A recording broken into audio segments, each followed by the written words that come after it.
छत्तीसगढ़ राज्य संविदा विद्युत कर्मचारी संघ अपनी मांगों को लेकर एक बार फिर अनिश्चितकालीन हड़ताल में चले गए हैं।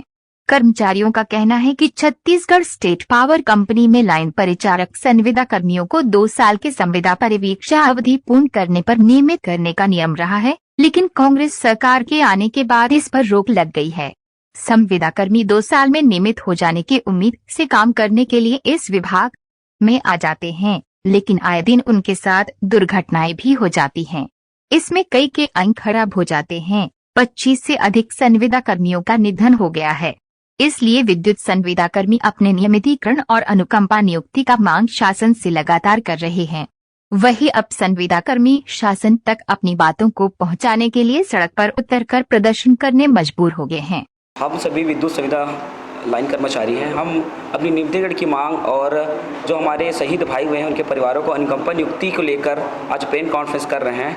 हम 10 तारीख से धरना स्थल पर बूढ़ा तालाब में अनिश्चितकालीन आंदोलन में बैठे हुए हैं।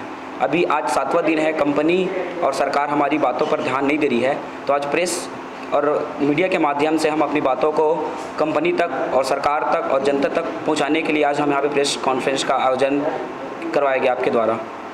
किस तरह की बातें हैं जो सरकार तक नहीं पहुंच पा रही हैं? हम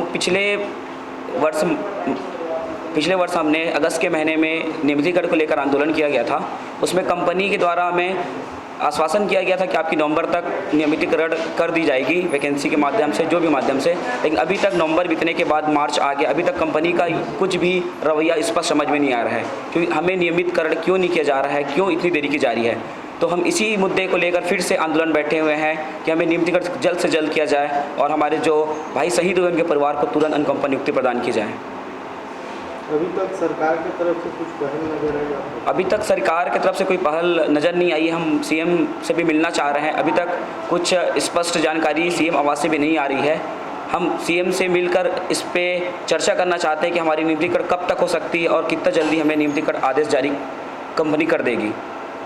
अगर आपको की मांगें पूरी नहीं हो तो आगे आप लोग क्या करना है? हमारी अगर मांगें पूरी नहीं होती तो अनिश्चितकालीन आंदोलन कर रहे हैं, जिसमें चरणबद्ध आंदोलन का हम बनाए हुए हैं, जिसमें विधानसभा घेराव है, मुख्यमंत्री आवास घेराव है। राज्यपाल से हम आमरण अनशन के लिए अनुमोदन मांगने भी जाएंगे कि हम लाइन कर्मचारी हैं जो 24 घंटा ड्यूटी करते हैं, हर आंधी तूफान में धूप में ड्यूटी करते हैं, उन जैसे लाइन कर्मचारियों को आप इतना नेगलेक्ट कैसे कर रहे हैं। तो हम आमरण अनशन में जरूर जाएंगे, बैठेंगे, राज्यपाल से अनुमोदन भी मांगेंगे और आगे की जो भी रणनीति है वो मीडिया के माध्यम से अवगत कराते जाएंगे।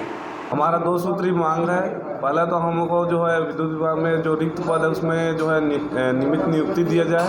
दूसरा जो है जो दिवंगत परिवारजन हैं उनको जो है अनुकंपा नियुक्ति दिया जाए, क्योंकि हमारा विभाग स्वतंत्र विभाग है। बिल्कुल हमारे जो 25 संविदा कर्मचारी हैं उनको नियमित कर सकता है। तो हम चाहते हैं कि जल्द से जल्द हमको जो है नियमित किया जाए और जितने भी हमारे जो कर्मचारी उनके लिए सुरक्षा मुहैया कराया जाए, ताकि जितने दुर्घटना हो रही, अभी तक 95 दुर्घटना हो चुकी। जैसे कि आप लोग देख रहे हैं कि अन्य विभाग में ऐसे संविदा कर्मचारी का दुर्घटना नहीं हुआ होगा, ऐसे हमारे विभाग में हो रहा है। एकदम कम पेमेंट में हम लोग काम कर रहे हैं।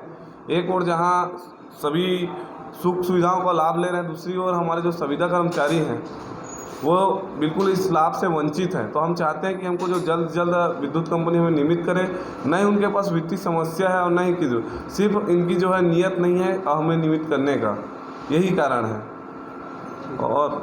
और जैसे कि कोई दुर्घटना होती है तो क्या होता है कि हमको जो है बिल्कुल दरकिनार कर दिया जाता है और कहा जाता है कि ये जो संविदा कर्मचारी की गलती है, वही लापरवाह बना है, तो हमारे ऊपर ही जिम्मेदारी थोप दिया जाता है।